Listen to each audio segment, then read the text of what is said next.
Hello hi అండి. నేనైతే ఈరోజు రైస్ అయితే మిగిలిపోయింది మా ఇంట్లో అయితే.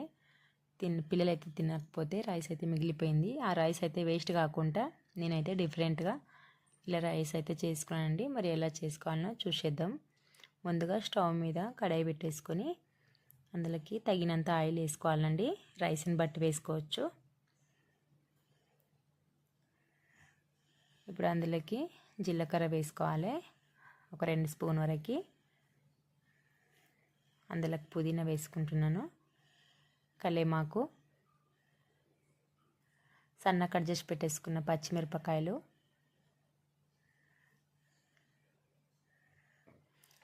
ఒక్కసారి కలిపేసుకోవాలండి. చూడండి చిటపటలాడుతున్నాయి. ఇప్పుడు అందులోకి ఎల్లిపాయలు దంచి పెట్టేసుకున్నది వేసుకున్నాను. ఓన్లీ ఎల్లిపాయలు అండి, చాలా టేస్ట్ బాగా వస్తుంది.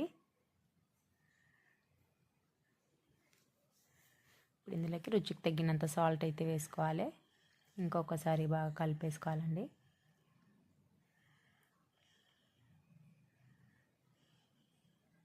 ఇప్పుడు ఇందులోకి అన్నం అయితే వేసేసుకుందాము.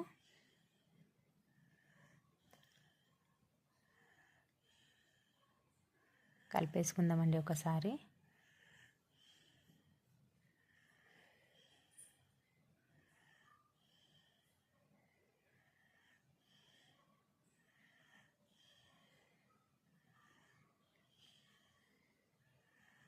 చూడండి, అన్నం అయితే కలిపేసుకోవడం అయిపోయింది. లాస్ట్లో కొద్దిగంత కొత్తిమీర వేసేసుకొని ఇంకొకసారి కలిపేసుకుందాము.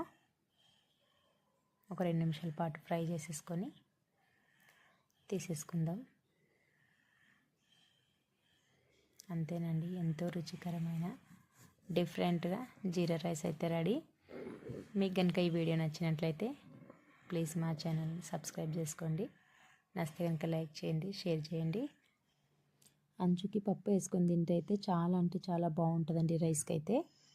మరి దానికి కాంబినేషన్ అయితే నిమ్మకాయ, ఉల్లిగడ్డ చాలా సూపర్గా ఉంటుంది.